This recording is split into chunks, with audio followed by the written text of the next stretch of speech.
Doma Sports Talk worldwide with some news from the world of boxing. So y'all know what time it is. You ain't in a rush to get concussed.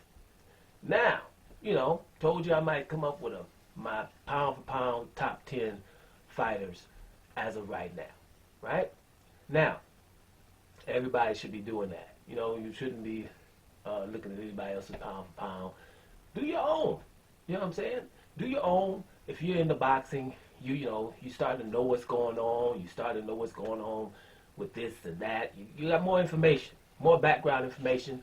Then you start to make, think about, wait a minute, that guy should be in pound for pound. This guy shouldn't. Those kind of things.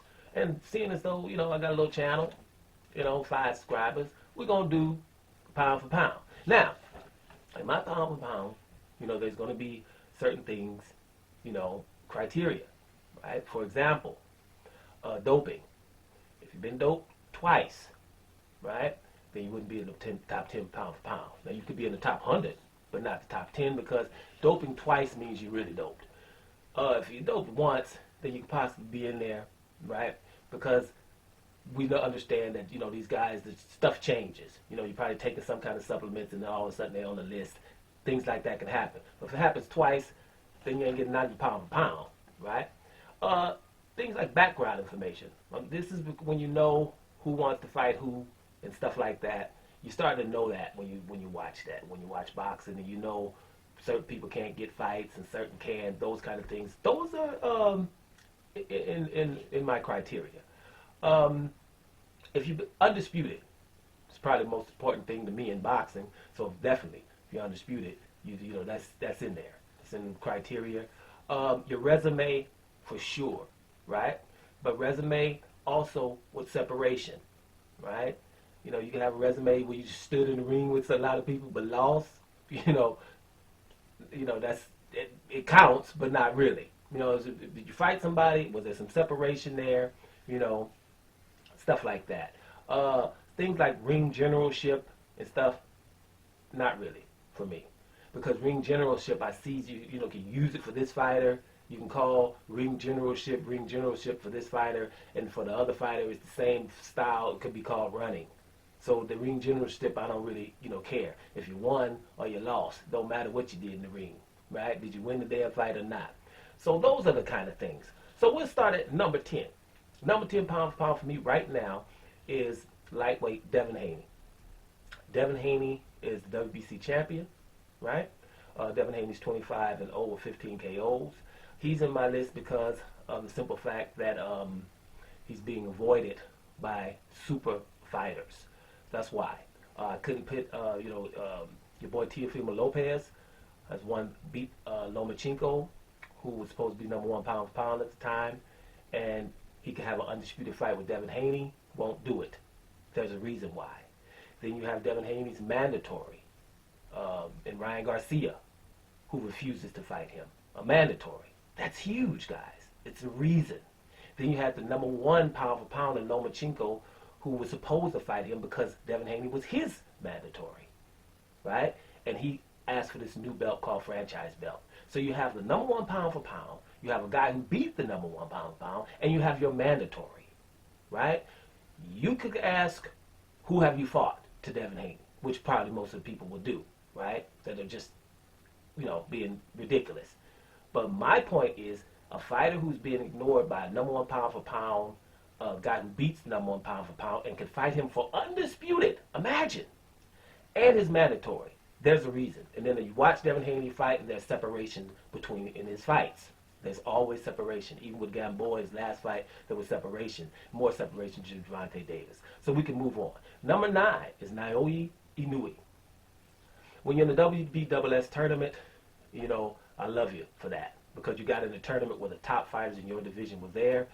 Inouye's number 9. He could be higher because he's a very good fighter. But winning the tournament, that last fight with Donaire, there wasn't too much separation there. Matter of fact, he got 2 eye sockets cracked. And he was in a good fight with Nonito Donaire with no separation there. So we don't want to go overboard with Naotonui Inoue. But the guy, listen, is 20-0 with 17 KOs, right? That's pretty awesome. Has a good KO percentage. And, he's dominant.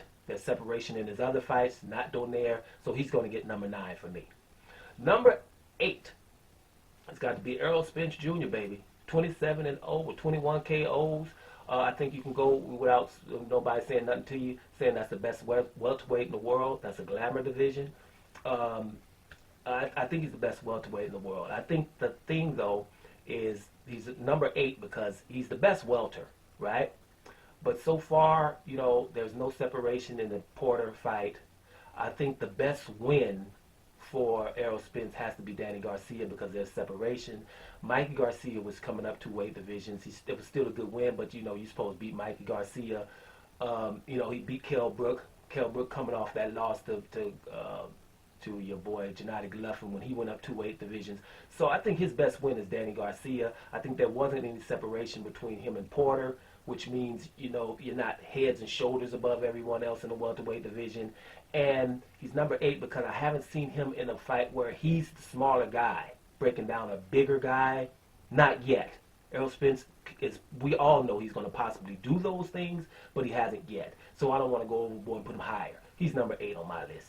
Number 7 got to be Jermall Charlo, right? Jermall Charlo got to be number 7. He's a 2-division champ, 154 pounds, 160. He got good wins over J. Rock Williams and others, right? And others. And he's pretty much avoided. His record is 31-0 with 22 KOs. Exciting fighter. You know, that win over J. Rock was good. He got, I think, a win over Austin Charlo, if I'm not mistaken. But he's also just beat Derenchenko, which is not easy to do in a pretty good fight. Like I say, and he's 2 divisions. 154 champion, now 160 champion. And here's where this comes in. When I'm telling you, when you avoid it, we know that. We saw Canelo Alvarez and Gennady Golovkin supposed to be mandated to fight this guy. Both of them mandated to fight him and don't do it. Both of those guys, Canelo Alvarez has been all the way up to number 1 pound for pound. Gennady Golovkin has been all the way up to number 1 pound for pound. They're always in the top 10, most of the time in the top 5. Those guys have been not wanting to fight him for a long period of time and were mandated and didn't do it. There's a reason for that. That's why you will be number 7 on my pound for pound list. He's the WBC champ as we speak. Number 6, it's got to be Guillermo Rigondeaux, or like I like to say, Taz. Taz because everybody scatters. This guy's 20-1 with 13 KOs. He's been a champion since 2012. 2012, man. Been a champion. Everybody in his whole divisions has scattered and didn't want to fight him. All of the big names, the Admiral Mares, Leo Santa Cruz, Carl Frampton, all those to name a few, did not want to fight this little bitty old guy at 122 pounds when he's really a 118 pounder, right? Like I said, Naotonui had no separation with Nonito Donaire recently. This guy beat him in 2013 when Nonito Donaire was number 3 pound for pound. He was smaller than Donaire, and he can't get fights. The only loss he had was coming up from 118 to 130 to go fight Lomachenko, and he lost that fight, right? So that's it. You got to imagine. So that's pretty awesome for Guillermo Rigondeaux.